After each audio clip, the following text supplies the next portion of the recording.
Diálogos sobre protección social.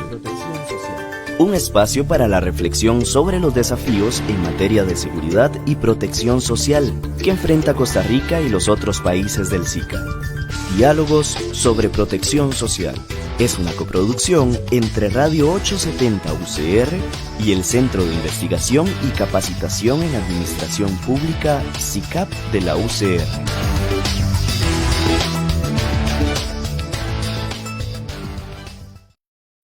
Muy buenos días, les habla Mauricio Vargas, conductor del programa Diálogos sobre Protección Social.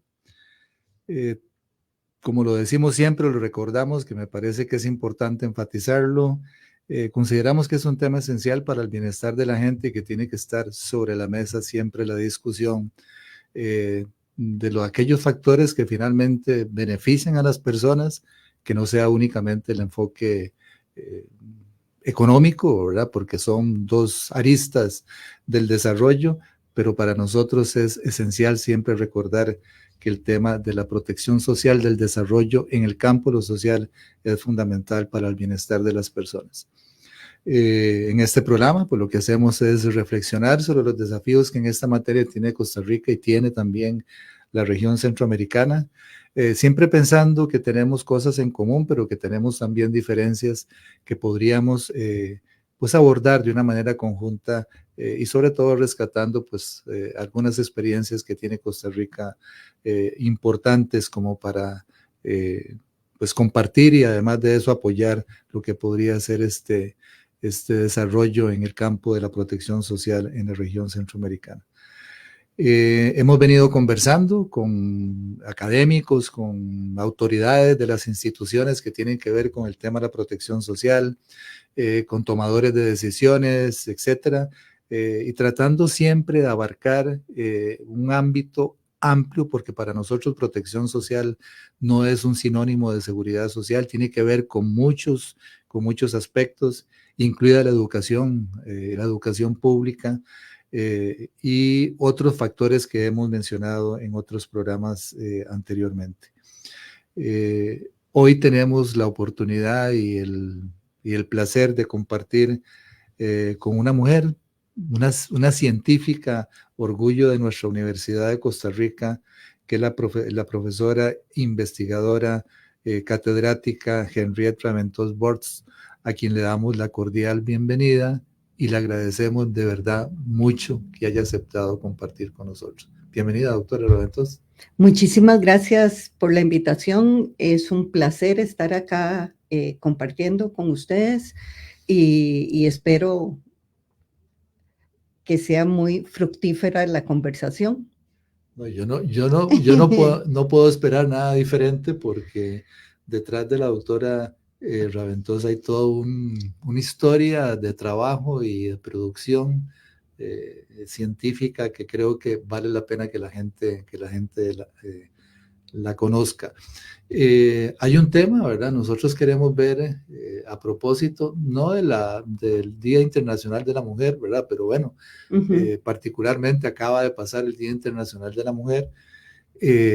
Estuvo aquí Eugenia Corrales, conversamos muy en ese contexto y hoy tengo el privilegio de conversar con usted, que creo que eso de una u otra manera no fue intencional, pero finalmente salió como muy a propósito, digamos, para recordar, digamos, estas fechas tan importantes, que a propósito ayer se celebró el Día Internacional del Hombre, ¿verdad? En algunos países, ¿verdad?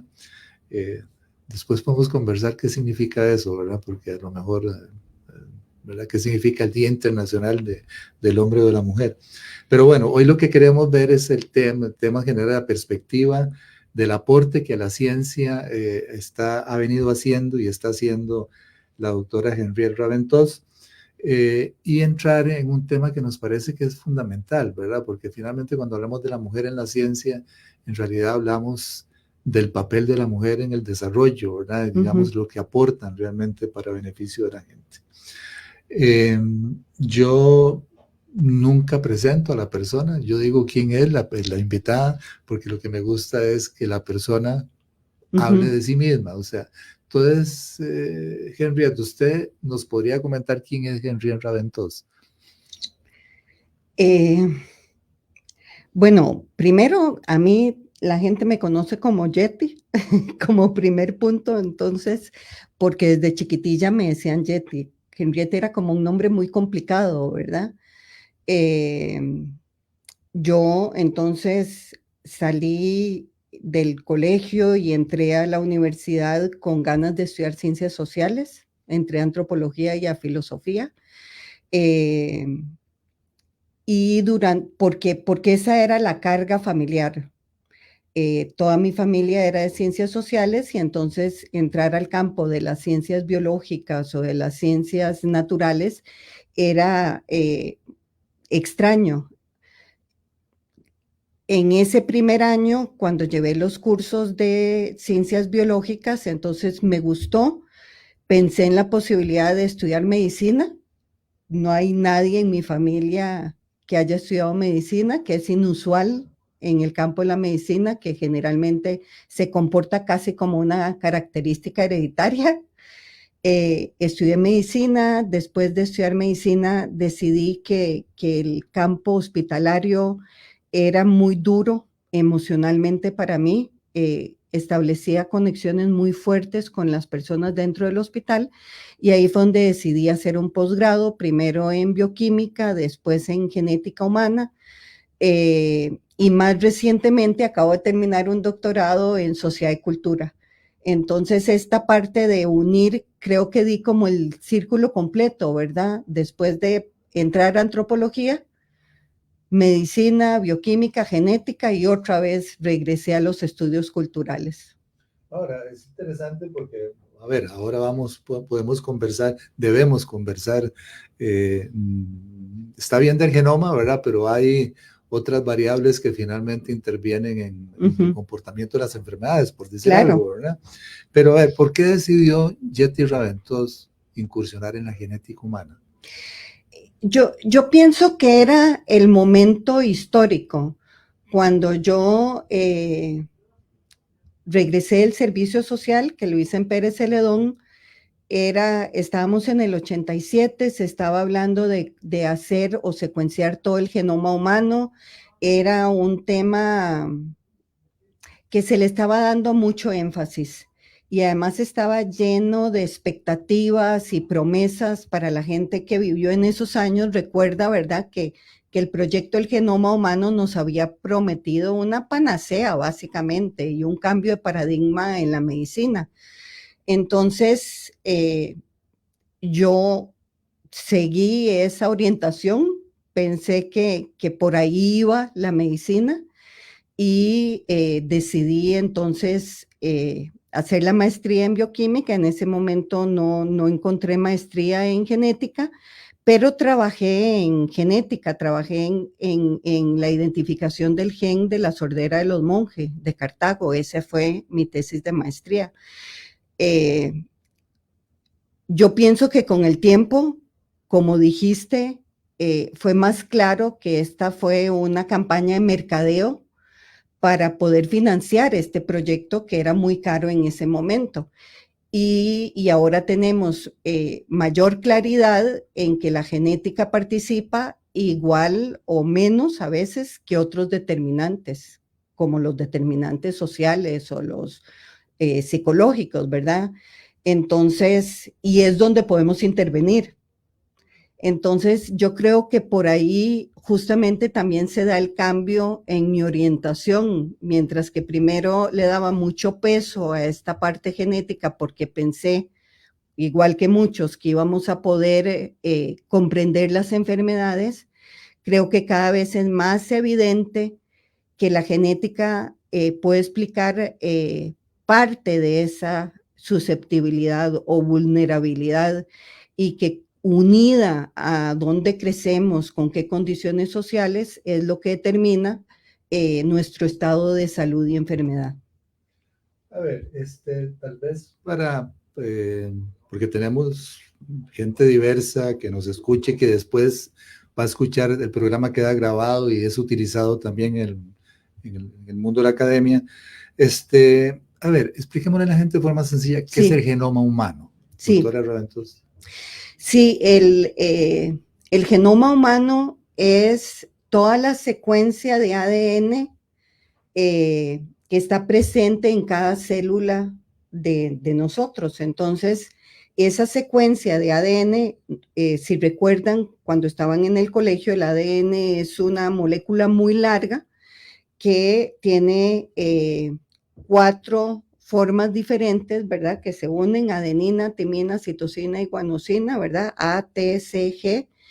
Y esa secuencia de letras se acomoda de cierta forma para codificar para diferentes proteínas, que son las que hacen el trabajo dentro de la célula. Entonces, casi que todos nosotros tenemos el mismo genoma, porque hace que tengamos 2 brazos, 2 piernas, el hígado donde va, etcétera.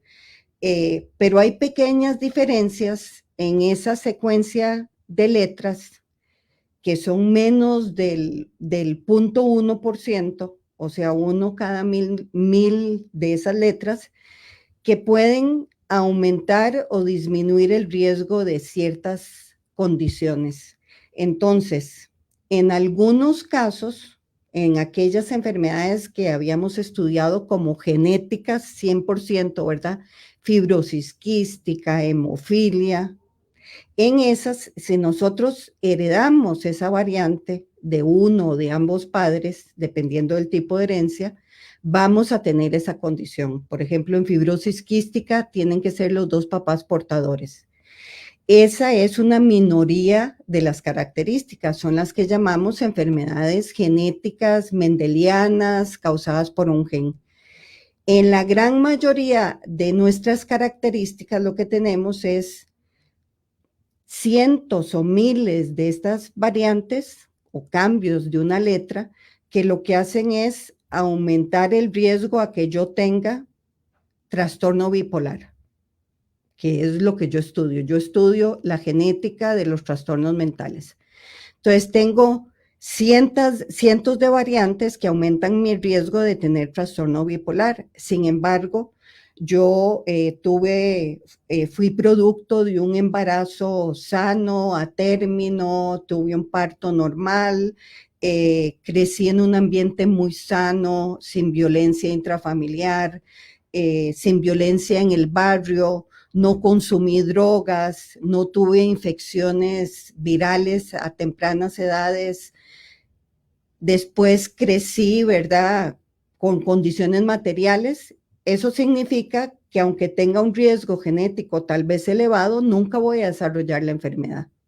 Mientras que otra persona puede tener un riesgo genético mucho más bajo por estas variantes, tiene menos de estas variantes de riesgo, pero tiene todos los números de la lotería de los determinantes sociales, ¿verdad? Pobreza, ser inmigrante forzado, desempleo, vivir en una zona con muchísima violencia, uso de drogas que se relaciona, ¿verdad?, con dónde crece uno.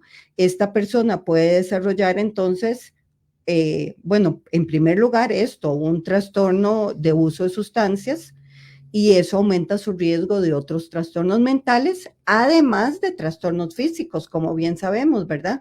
Ese riesgo aumenta para tener presión alta, cáncer, etcétera, y una mortalidad a edades más tempranas. Entonces, es esa combinación entre estas variantes genéticas en esa secuencia de ADN de A, T, C, G, más estos factores ambientales. Ahora, si tuviéramos que decir cuál es la importancia de la genética humana para la salud pública, tendríamos que verlo en la dimensión, en el contexto de la determinación social de la salud, porque hay determinantes de origen biológico, la genética, ¿verdad? Exactamente. Y todos los demás determinantes, los determinantes de la salud. Que finalmente, como estabas diciendo, ¿verdad?, los que son donde podemos intervenir. Podemos trabajar. Y no solo eso, son los que ya conocemos. O sea, nadie puede negar que la pobreza es un problema de salud pública, ¿verdad? ¿Pero cómo le entramos a eso? ¿Cómo le entramos a eso? Finalmente, a los que hemos trabajado y nos formamos en el campo de la salud pública, todo siempre ha sido, o sea, hay una claridad, ¿verdad? Digamos, hay una claridad. La determinación, pero finalmente no depende de la gente que trabaja el tema propiamente que esas problemas estructurales cambien, ¿verdad? ¿Cómo hacemos para darle salud a la gente entonces? ¿Cómo hacemos para realmente, desde la perspectiva de un especialista en este tema? Pues sí, es que eso es, bueno, incluso el campo en el que yo trabajo se llama epidemiología genética, porque yo lo que busco es un contribuyente más, pero es un contribuyente más que yo creo que se ha sobredimensionado y no es inocente esa sobredimensión, ¿verdad? Porque de alguna forma coloca entonces la responsabilidad de la salud en las variantes que vos heredaste, aunque no seas responsable, pero digamos es un problema individual. O en el famoso hábitos de vida saludable, que también es un concepto que a mí me molesta mucho, porque hábitos de vida saludable implica que yo los manejo y los puedo cambiar. Pero si yo tengo que trabajar doble jornada laboral, vivo en un barrio con muchísima violencia, o sea, ¿cómo voy a cambiar eso? ¿O cómo voy a cambiar el color de piel? ¿Verdad? Cuando sabemos que el racismo es uno de los determinantes sociales también de los procesos de salud y enfermedad. Entonces, yo pienso, ¿cómo lo vamos a cambiar? Siguiendo participando en estos programas de radio, insistiendo. Hay que seguir insistiendo, sí, digamos, en esto, porque o sea, finalmente cuando uno ve la determinación social de la salud, es la misma determinación del desarrollo, ¿verdad? Claro. Son las mismas variables, digamos, que están interviniendo, ¿verdad? Y yo creo que en el momento que la gente que gobierna entienda esto, a lo mejor se puede, porque implica articulación, implica que la gente se entienda, que se sienta a conversar, como para tratar de abordar una problemática compleja de una manera compleja, ¿verdad? Entendiendo, digamos, esa dinámica.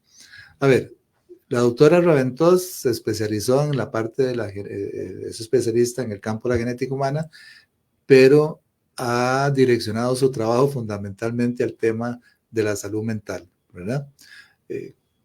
Cuéntenos un poco del asunto. Sí, esto también es... Primero, ¿por qué? ¿Por qué específicamente ese tema y no sé, diabetes, por ejemplo? No sé, sí. ¿Por qué?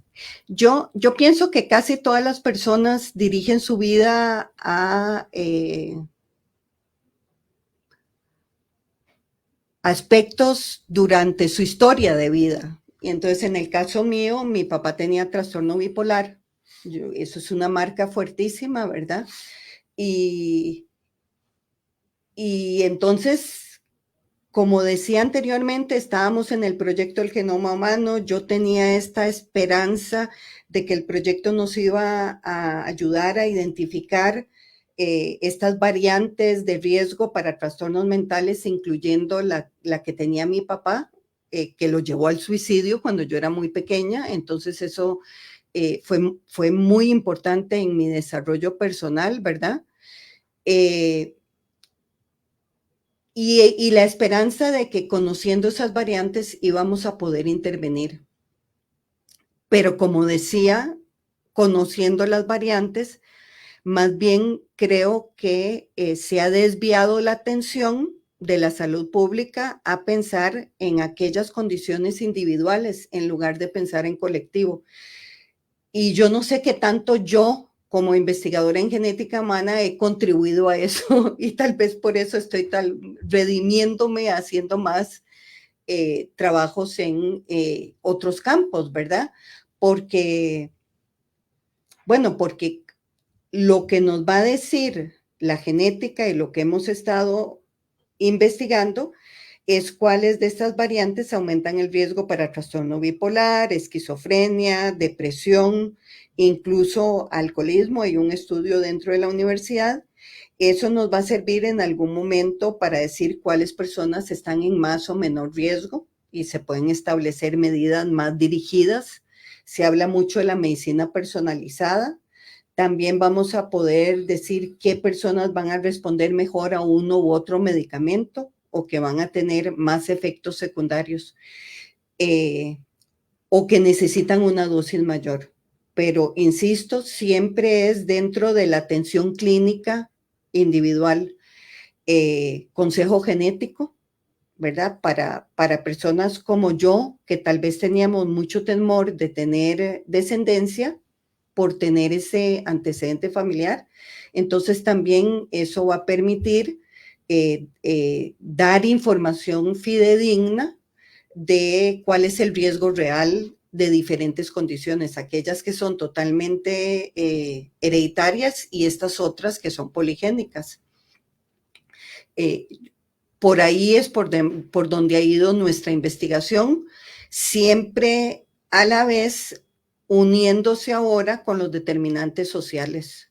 Hemos tratado de arrancar, es más difícil porque es más difícil conseguir financiamiento, por eso digo yo que hay toda una línea, ¿verdad? ¿Por qué es más difícil conseguir financiamiento? Porque yo creo, como decía antes, que no es inocente poner la carga en los determinantes biológicos y en el individuo para no pensar en que hay que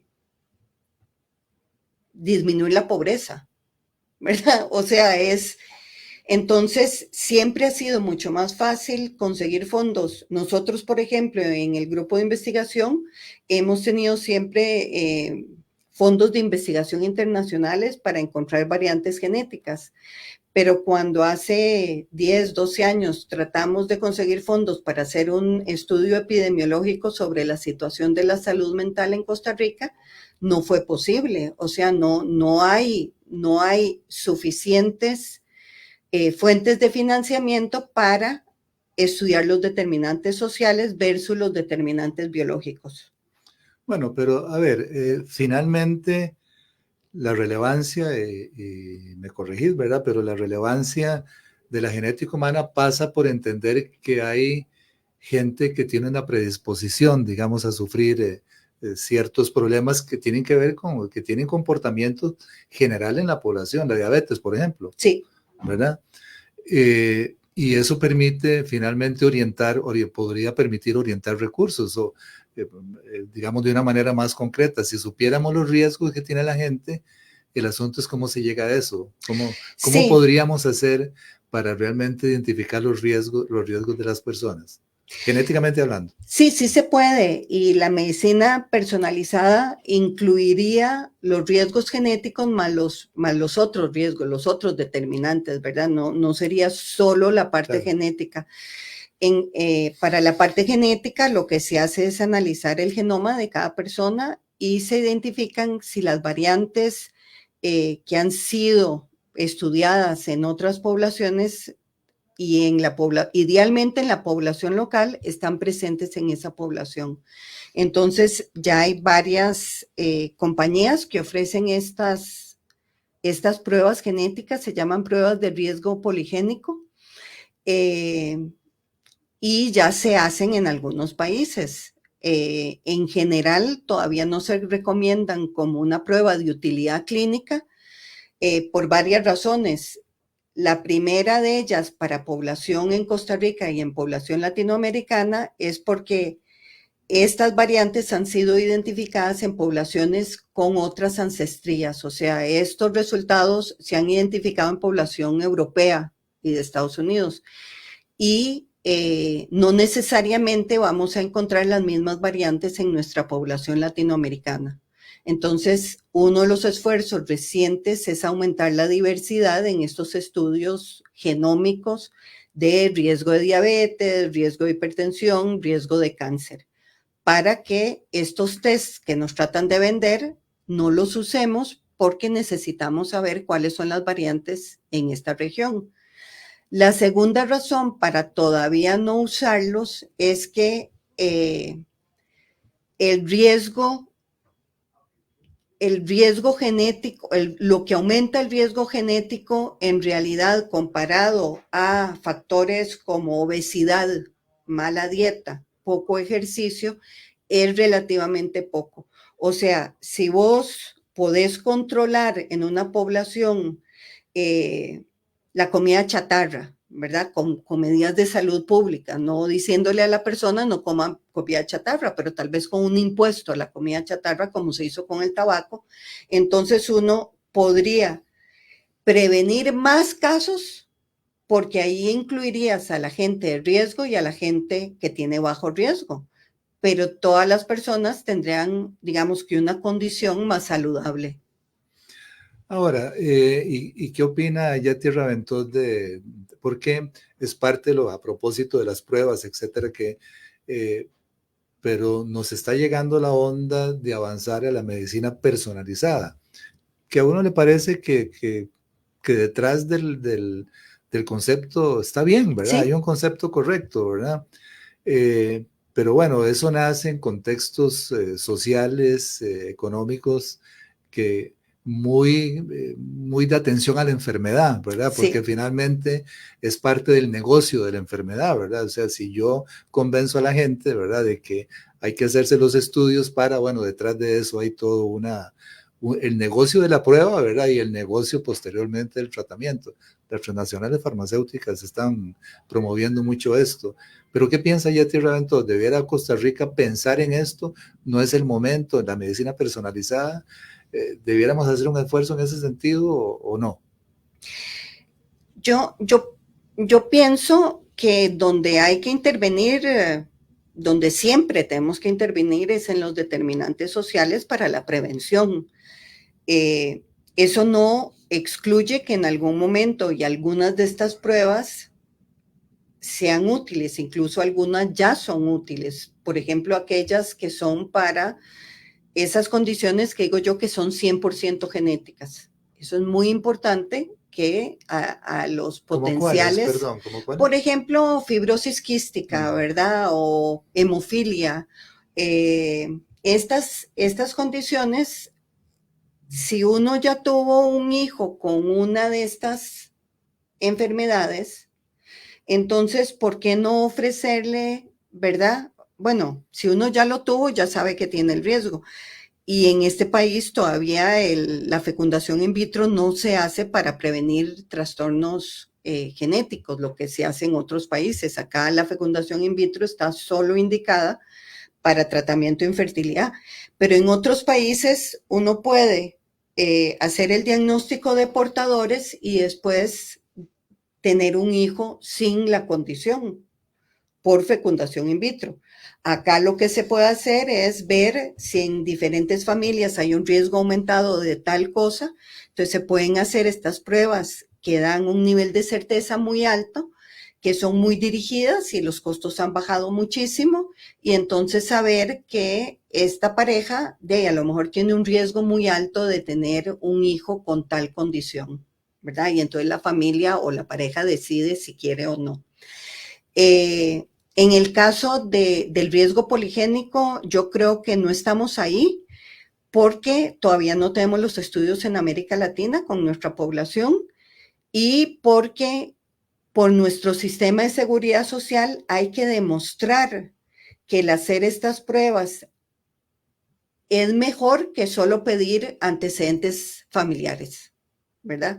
O sea, ¿qué tanto más contribuye por el costo también hacer una prueba genética a el manejo de esta persona con esta condición versus lo que siempre hemos hecho en medicina, que es preguntarle a la persona ¿y qué tuvo su papá y qué tuvo su mamá? Ahí ya sabemos que hay un riesgo elevado de algunos tipos de cáncer. Si resulta que hay un riesgo elevado de cáncer de mama, esa es otra condición que sabemos que hacer las pruebas dirigidas a estos dos genes, si es una familia donde han habido 3 casos de cáncer de mama, tiene sentido y sí es costo efectivo porque podemos prevenir entonces que esta mujer desarrolle cáncer de mama o encontrarlo en etapas muy tempranas, ¿verdad? Porque le vamos a dar un seguimiento más dirigido, más continuo a esta mujer y entonces vamos a detectarlo de forma temprana. Entonces yo creo que no podemos hacer una generalización, tenemos que ver caso por caso en cuáles pruebas queremos incluir y cuáles pruebas todavía no estamos listos para incluir. Creo que podríamos, digamos, partir del principio de que la vigencia de entender la determinación social de la salud es fundamental, digamos, para poder abordar los problemas de salud pública. Que el tema biológico es importante, es un determinante. Claro. ¿Verdad? Es un determinante, pero finalmente, como decías al principio, todo se le pega a cierta gente, ¿verdad? A la gente más vulnerable es la que sufre más porque tiene alterados, digamos, el resto de la determinación social, los sociales, los económicos, etcétera, los tiene muchos más alterados, viven una realidad que es más compleja y finalmente tiene una mayor probabilidad, si tuviese el factor genético, mayor probabilidad de desarrollar enfermedad. Uh-huh. Creo que esto nos llama la atención, ¿verdad? De que la genética humana no es solamente un tema de estudiar el genoma únicamente, sino de entenderlo el genoma en el marco de una realidad. ¿Podríamos decir eso antes de irnos a una pausa, doctora Raventós? Eso es exactamente, o sea, lo captaste exactamente como es. Los genes no trabajan en una caja vacía, los genes están en una persona en un contexto particular. Entonces, esas variantes pueden ser una variante de riesgo en un contexto de cierto tipo de alimentación o cierto tipo de condición de vida, ¿verdad? Para no decir estilos de vida, condiciones de vida. Entonces, mientras que esa misma variante en otra condición de vida no implica nada. Por eso, o sea, nosotros sabemos, los genes es genes y ambiente, no se pueden separar. Realmente muy importante, digamos, hacer el cierre de esta primera parte del programa de esta manera. Vamos a comenzar a conversar un poquito de cómo ve Yeti Raventós el tema de la mujer en la ciencia, etcétera. Vamos a hacer una pausa y ya volvemos.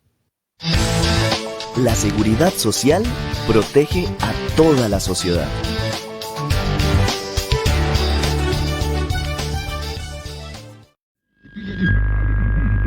A partir de ahora podéis escuchar Podemos Volar. El programa de radio Podemos Volar se graba directamente del Hospital Nacional Psiquiátrico en Pavas y es un espacio creado para expresar nuestros pensamientos y sentimientos y compartirlo con el resto del mundo. Que nosotros como que teníamos las voces en silencio, como que nos tragábamos nuestros problemas. Todo locura. Aquí en realidad tenemos la oportunidad de expresarnos, de decir, dialogar, conversar.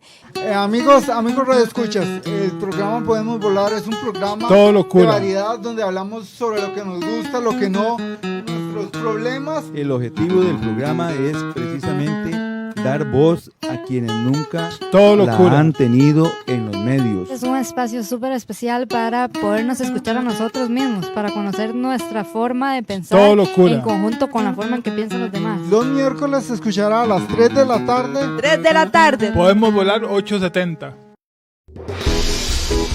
La seguridad social contribuye a la productividad de un país porque protege a patronos y a las personas trabajadoras.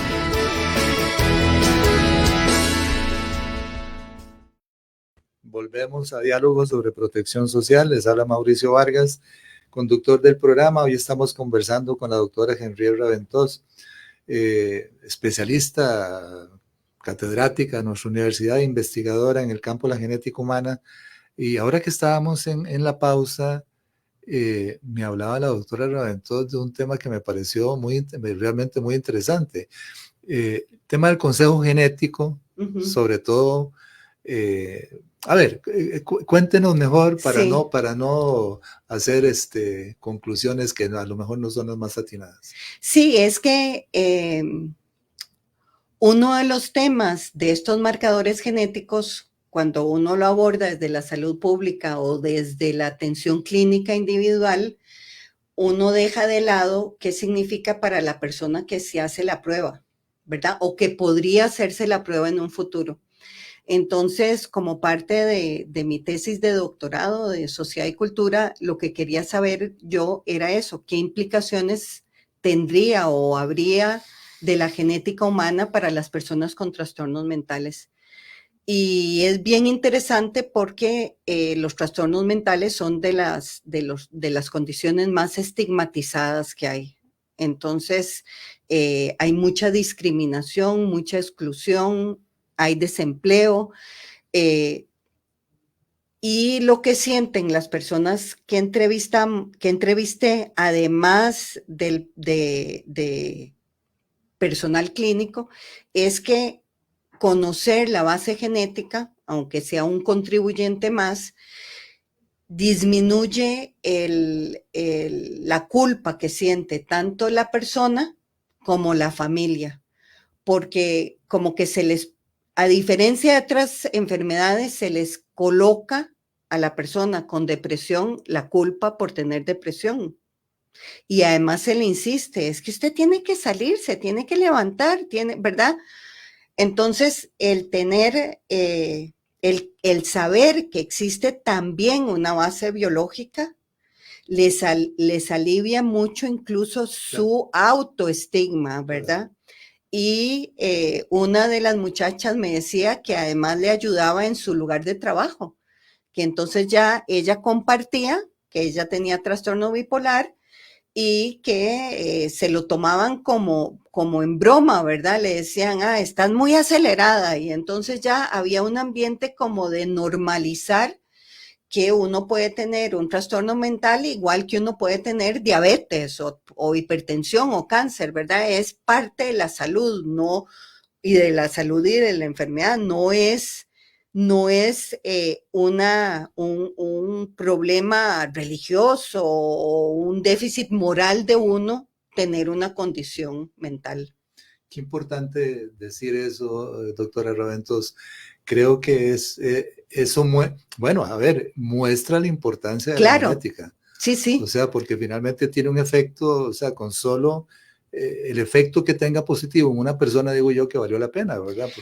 Pero hay que tener cuidado, ¿verdad? Porque hay que explicar que es un determinante más, pero que no es determinista, porque cuando se han hecho estudios de las condiciones que son 100% causadas por genes, más bien las personas pierden agencia o pierden, ¿verdad? Sienten, bueno, ya no tengo nada que hacer. En el caso de los trastornos mentales y de las condiciones en general multifactoriales, todas las enfermedades, hay que comprender que son muchos factores, ¿verdad? Entonces, el saber que hay una base biológica contribuye, pero que esta base biológica no es determinante. O sea, que yo tenga estas variantes genéticas no significa que voy a tener la condición o que voy a tener un mal pronóstico. Si, por ejemplo, exijo que mi lugar de trabajo me dé buenos horarios de descanso, etcétera, entonces a lo mejor mi trastorno bipolar no se me descompensa, ¿verdad? Entonces, hay cosas que puedo hacer como persona y exigir ciertas adecuaciones porque el tener la base genética no es determinante, es un efecto más. O sea, yo no pierdo agencia, sino que más bien me quita la culpa. Bueno, pero es lo que decíamos antes de irnos a la pausa, ¿verdad? Hay un contexto de realidad, digamos, del genoma humano, sí. O sea, que finalmente está en mucho condicionado, ¿verdad? Por los otras variables, los otros determinantes, digamos, de la salud, ambientales, sociales, económicos, ¿verdad? Horario de trabajo. Esa realidad por finalmente ejemplo, influye para sí. que esa predisposición se haga evidente. Sí. Esa predisposición y esa evolución también, ¿verdad? Lo que decía en trastorno bipolar, incluso el horario de trabajo es importante, ¿verdad? Uno de los guardas de la universidad me mencionaba que necesitaba que no le pusieran el horario nocturno, porque eso le contribuía a que se descompensara. Entonces, ese tipo de cosas también. Bueno, pero lo que queda claro es que finalmente está situado en el marco de la Exacto. determinación social de la salud. Exactamente. Y hay que tomarlo, digamos, en consideración. Sí. A ver, hablemos un poquito de los reconocimientos que ha recibido Yeti Raventós. Yo creo que la gente tiene que saber, y sobre todo muchas veces la gente aquí en la universidad, quién es Yeti Raventós en el marco de la ciencia, del reconocimiento que ha recibido. ¿Le ha reconocido su trabajo? Sí, yo creo que, bueno, desde que soy estudiante, ¿verdad? De tener el mejor promedio y así sucesivamente, ser incorporada en la Academia Nacional de Ciencia, ahora estar de vicepresidente, ser incorporada en la Academia Latinoamericana de Ciencia, estar en una junta directiva de una asociación científica internacional. Yo creo que son reconocimientos, pero a la vez son responsabilidades, porque implican entonces que una debería de usar esa voz más fuerte o más reconocida para otras personas. No sé si me doy a... O sea, que ser miembro de la Academia Nacional de Ciencias o de la Academia Latinoamericana de Ciencias, que es un reconocimiento a mi trabajo, pero yo diría que más que mi trabajo, un trabajo en equipo, porque eso también yo pienso que la ciencia es un trabajo colectivo y no individual, es una responsabilidad en el caso de que este tipo de temas que estamos conversando acá se repitan y se repitan y se repitan para intentar influir en las políticas públicas. Claro, claro, eso me parece que es muy, muy importante, digamos, decirlo en este momento. Pero bueno, digamos, porque yo quisiera hablar un poquito del tema de la mujer en la ciencia en el país.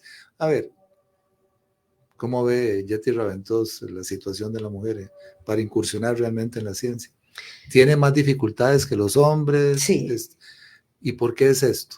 Sí. Los números son clarísimos. Seguimos siendo menos. Sigue pasando que las mujeres abandonamos a medida, o nos hacen abandonar, no es que abandonamos por decisión propia, con este efecto que se llama el efecto tijera, ¿verdad? Entonces, aunque puede ser que de la escuela de biología, de bachillerato, se gradúen incluso más mujeres que hombres, a nivel de maestría puede ser un poco menos, a nivel de doctorado menos, postdoctorado menos, y después acá en la universidad, en las diferentes categorías, ¿verdad? Profesor adjunto, asociado, catedrático, cada vez se va ampliando la brecha. O sea, que hay algún proceso que hace que sea más difícil para las mujeres avanzar en su carrera como científicas. Hay muchos estudios al respecto, dependen de varias condiciones. No es lo mismo una mujer del Valle Central con un nivel socioeconómico alto que una mujer de zona costera, que venga de la educación pública, de zonas vulnerables, que además sea afrodescendiente, de la diversidad sexual, etcétera. Entonces también se intersecta con otras condiciones. Pero en general se ha visto que esta dificultad de avanzar o de ser más lento, en parte es por razones estructurales, y también culturales. Entonces, las mujeres dentro de la academia siguen teniendo una carga que Montserrat Zagot llama doméstica más alta en comisiones, que quita tiempo de investigación, y aquí en la universidad y en casi todas partes del mundo lo que hace o lo que se valora como academia son las publicaciones. Entonces eso quita tiempo en hacer publicaciones Y eso se ve reflejado en que las mujeres avanzan en régimen académico más lento que los hombres, y hay estudios que así lo demuestran acá en la Universidad de Costa Rica. La dificultad del cuido, que el cuido todavía no es totalmente compartido, ni siquiera las labores domésticas, no hay un permiso de paternidad igual que de maternidad, ¿verdad? Entonces hay un lapso de tiempo donde las mujeres salimos de la academia o tenemos mayores dificultades para seguir produciendo por el cuido. No hay salas de lactancia en toda la universidad, no hay buenas facilidades de cuido para estos menores de edad. Entonces son muchas las condiciones que varias de nosotras hemos estado trabajando, incluso desde el Consejo Universitario, para ver si podemos ir mejorando o modificando estas dificultades estructurales para facilitar el ascenso y la permanencia de las mujeres científicas en la academia. Y en la realidad país, ¿cómo lo ve? Yo pienso que es igual. Yo creo que se han dado grandes avances, ¿verdad? En derechos sexuales y reproductivos, por ejemplo, que hay que cuidar con las uñas, ¿verdad? Porque como vemos en todo el mundo, estos van para atrás, entonces hay que cuidarlos con las uñas y más bien ir avanzando aún más. También en la participación política, vimos en las elecciones municipales cómo esto ha avanzado gracias a una decisión política de la equidad también horizontal y no solo vertical. Entonces, uno no puede negar que hayan habido avances, pero tampoco puede negar que ya estemos ahí. Y tristemente yo, cuando empecé a trabajar, pensé que íbamos a estar ahí más pronto. Y parece que estamos durando un poco más de la cuenta. Justo ayer estaba leyendo un artículo que más bien entre la gente joven, esto fue, no sé si fue en Australia que se hizo, que la generación de muchachos, varones, sienten que los derechos de las mujeres han avanzado demasiado y que eso impacta negativamente las posibilidades de ellos, varones. Entonces, es impresionante, ¿verdad? Cómo este discurso de que el feminismo ya no tiene sentido, que ha ido demasiado lejos, cuando la realidad muestra que no es así, sí ha impactado y ha impactado peligrosamente esta generación de gente joven. Entonces uno dice, ¿cómo seguimos trabajando? Interesante, realmente, y preocupante también. Muy preocupante. A ver, ¿qué le preocupa de la realidad país a Yeti Raventós? ¿Cuáles son sus principales preocupaciones? No son originales. Pienso que educación, salud, pobreza, son preocupaciones casi que de toda la comunidad universitaria y de las personas que estamos reflexionando continuamente sobre lo que pasa a nivel nacional e internacional. Educación es especialmente preocupante porque lo que hace es comprometer no solo la gente ahora, sino por muchos años, ¿verdad? Nosotros, los más viejos que vivimos la crisis de los 80, vimos con preocupación cómo esto afectó el ingreso a la universidad de no sé, 1 o 2 generaciones. Entonces, este impacto en una población enorme que está recibiendo o que no está recibiendo una educación de calidad en primaria, en secundaria, el enorme abandono expulsión, de nuevo, me corrijo, expulsión de personas jóvenes del sistema educativo porque no pueden continuar, o un sistema educativo que no los forma con suficiente rigurosidad para poder después acceder a la universidad. es un tema que me preocupa enormemente porque esto replica entonces el ciclo también de pobreza, de desempleo, de problemas de salud que sufren, como decíamos antes, más las personas de cierto nivel socioeconómico. Nosotros siempre insistimos en el tema de la protección social en un sentido muy amplio, porque estamos viendo, digamos, y pareciera que hay como una tendencia en el mundo, ¿verdad? Sí.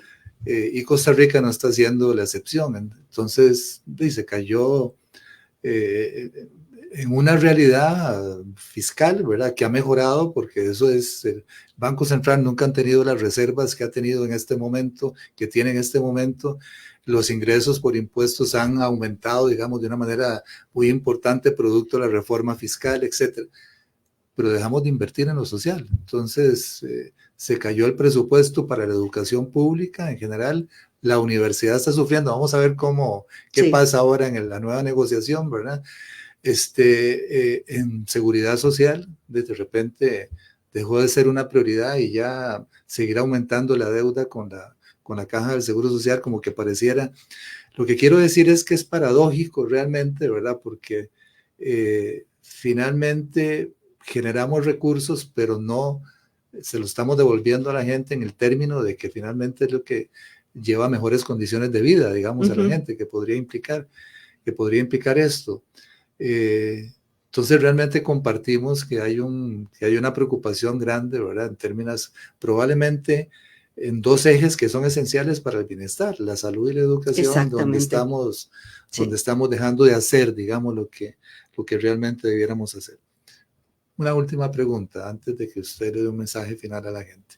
¿Qué significa la UCR para Yeti Raventós? En mi casa.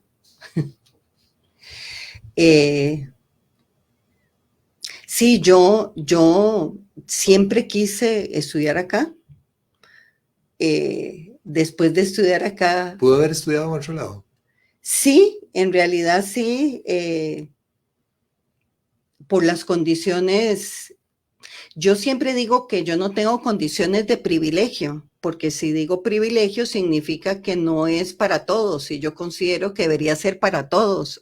Entonces, yo digo que por las condiciones que tuve socioeconómicas, de no tener que trabajar mientras estudiaba, etcétera, ¿verdad? Yo hubiera podido también poder estudiar afuera. Como hizo otra parte de la familia.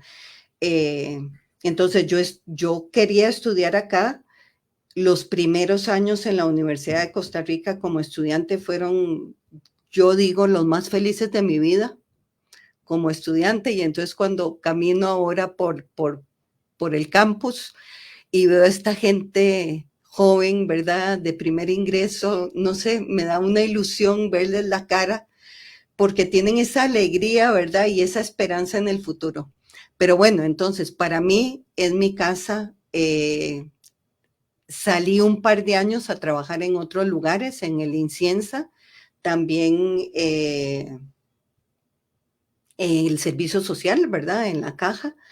Pero regresé acá y desde hace casi 30 años, entonces, trabajo en la Universidad de Costa Rica.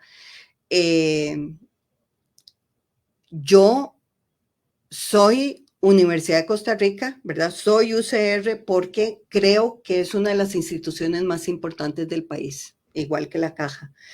Es la que forma la mayoría de los profesionales que van a terminar trabajando en el gobierno, en las instituciones públicas, en las empresas. Entonces es muy importante lo que nosotros hacemos acá. También es la institución que más produce conocimiento y gracias a eso estamos rankeadas entre las mejores de América Latina y conocimiento que puede ser aplicado directamente a nuestra realidad. Somos un lugar para el arte y la cultura y no menos importante, somos un lugar donde se hace reflexión, o sea, están estos espacios, de la radio, pero si uno ve la agenda de la Universidad de Costa Rica, todos los días hay conversatorios, hay seminarios, hay talleres donde estamos reflexionando sobre la realidad país y la realidad mundo. Entonces, es este el espacio donde nos sentamos a pensar y a proponer. Eso no quiere decir que no tenga sus debilidades. Como toda institución, estamos continuamente en la obligación de revisarnos. Yo pienso que, no sé, yo siempre veo ese escudo de la Universidad de Costa Rica, ¿verdad? Y es lo que me motiva, porque digo yo, sí, nosotros somos esa luz que orienta, que es lo que refleja nuestro escudo de la Universidad de Costa Rica. Entonces, yo me pongo emotiva cuando hablo de la U, porque para mí es realmente una institución muy importante para el país y yo pienso que también contribuimos a nivel global. Indudablemente, yo comparto plenamente ese sentimiento y, a ver, ese sentido de pertenencia, digamos, con esta universidad, ¿verdad? Que lo formó a uno y que finalmente le dio también la posibilidad de trabajar y hacer, y sobre todo eso, generar conocimiento, ¿verdad? Y enseñarle a la gente. Creo que es una oportunidad realmente única, así que de verdad comparto tengo que decirlo, comparto este sentimiento de Yeti Raventós. Un mensaje final para la gente en el marco de lo que hemos hablado, doctora Raventós. Para recapitular e insistir, ¿verdad? Es muy importante el trabajo de la genética por diferentes razones, porque es un contribuyente más a los estados de salud y enfermedad, porque en algún momento podría servir y ya sirve para algunas condiciones, para hacer diagnóstico de riesgo, para hacer diagnóstico de la enfermedad también, y que eso le puede servir a las personas para tomar decisiones de vida, pero que además hay una interpretación personal de lo que significa tener estos marcadores de riesgo biológico. Entonces, la genética siempre no se puede separar del contexto social y del contexto familiar, y es en lo que yo siempre insisto muchísimo, porque los genes no están separados, ¿verdad? Como si estuvieran aislados, y entonces por eso es que estas pruebas que se hacen en diferentes partes del mundo no podemos simplemente importarlas y hacerlas acá, porque acá vamos a tener variantes diferentes y también condiciones sociales diferentes. Insistir en que donde podemos intervenir no es en la genética, aunque hayan técnicas súper sofisticadas de CRISPR-Cas, etcétera, donde podemos intervenir y debemos intervenir como responsabilidad ética es en los determinantes sociales de la salud, para que mejore el bienestar de la población, no solo como un tema de salud pública, sino también como un tema de derecho humano. Creo que ha sido un cierre realmente importante y creo que deja claro, digamos, la importancia de la genética, pero que debe ser vista y analizada en el contexto de los otros determinantes, porque finalmente lo biológico es un determinante. De verdad, doctora Raventós, verá cómo le agradezco que haya estado aquí y creo que quedamos pendientes tal vez de una futura conversación sobre algunas de las investigaciones que ahora comentábamos. De verdad le agradezco mucho que haya aceptado la invitación. No, más bien muchas gracias por la invitación. Un placer haber estado acá y compartir estas posiciones mías que a veces a alguna gente en genética dice, pero ¿cómo no defiende más la genética? No creo que no le esté defendiendo. Pero no, bueno, claro, lo que pasa es que le estoy poniendo en el contexto. En el contexto correcto. Correcto. Así es, correcto.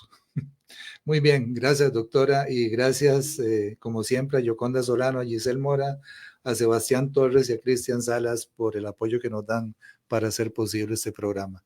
Nos vemos el próximo miércoles en otro programa Diálogo sobre Protección Social. Muy buenos días. Acaba de escuchar